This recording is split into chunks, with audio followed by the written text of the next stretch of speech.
आज वेगवेगळ्या आजारांसाठी वेगवेगळ्या चिकित्सा पद्धती, वेगवेगळ्या पॅथी उपलब्ध आहेत आणि या सगळ्याच पॅथींमध्ये बरीचशी औषधं असतात.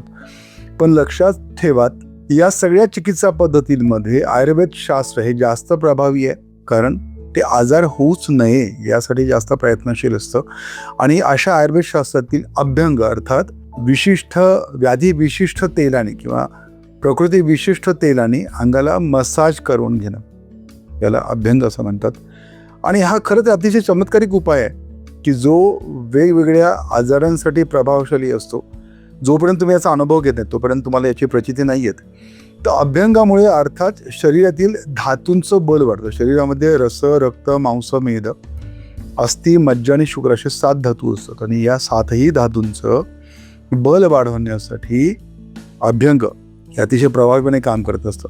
जसजसं तुम्ही तेलाचा मसाज त्वचेवर घेता तसं त्वचेपासून ते हाडांपर्यंत हे तेल झिरपत जातं आणि आपल्या शरीरातील धातूंचं बल वाढतं. परिणामी वार्धक्यजनित जी लक्षणं असतात ती तुमच्या शरीरावर नाही दिसत. तुम्हाला तरुण दिसायचं असेल ना, तुम्हाला रोज अंगाला तेल लावून घेणं फार शहाणपणाचं असतं. दिवसभर काम केल्यामुळे जो आपल्या मांसपेशींमध्ये थकवा असतो, संध्याकाळ झाली कामावरून आपण परत आलो की शरीर थकलेलं असतं, तर अशा शरीरातील थकवा कमी करण्यासाठी अभ्यंग घ्यावं. त्याच्यामुळे तुम्ही लगेच उत्साही बनता. अभ्यंगामुळे शरीरातील वातदोष कमी होतो. परिणामी जे काय वयानुसार डिजनरेटिव्ह डिसीजेस, शरीरातले धातू क्षय होऊन वेगवेगळे व्याधी होत असतात आणि हे व्याधींपासून जर तुम्ही स्वतःला सुरक्षित ठेवायचं असलं तर तुम्ही अभ्यंग घ्यायला पाहिजे, अंगाला तेल लावायला पाहिजे. शिवाय अभ्यंगामुळे दृष्टी सुधारते. वाढत्या वयासोबत जे डोळ्यांचे वेगवेगळे आजार येत असतात तर ते आजारसुद्धा अभ्यंग म्हणजे अंगाला तेल लावून घेतलं तर कमी होतात. सगळ्यात महत्त्वाची गोष्ट, अभ्यंगामुळे चेतातंतूचे जे आजार असतात ते कमी होतात. हातापायाला मुंग्या येणं, हातपाय बधीर होणं किंवा एखाद्या विशिष्ट अवयवाच्या ठिकाणी भगभगल्यासारख्या वेदना उत्पन्न होणं किंवा चक्कर येणं, ऐकायला कमी येणं, ही सगळी लक्षणं वाढत्या वयात दिसत असतात. तर तुम्ही अंगाला तेल लावलत ना किंवा डोक्याला तेल लावलं, पायाच्या तळव्यांना तेल लावलत ना, तर हे आजार हळूहळू कमी व्हायला लागतात. अभ्यंगाची गंमत सांगतो तुम्हाला. अभ्यंग हे जाड माणसाला बारीक करतं आणि बारीक जर माणूस असेल, शरीरयष्टी सडपातळ असेल तर त्याला लठ्ठ बनवतं. त्याच्यामुळे अभ्यंग घ्यावं. अभ्यंगामुळे अंगामध्ये हलकेपणा होतो. मांसपेशींमध्ये जो स्टिफनेस असतो, मग मानेत असेल, पाठीत असेल किंवा कमरेत असेल, तर तो अभ्यंग म्हणजे अंगाला तेल लावून घेतलं ना तर ते सगळ्या मांसपेशी हलक्या होतात. सगळ्याच मेंदूच्या आजारात खरं तर अभ्यंग गरजेचं असतं.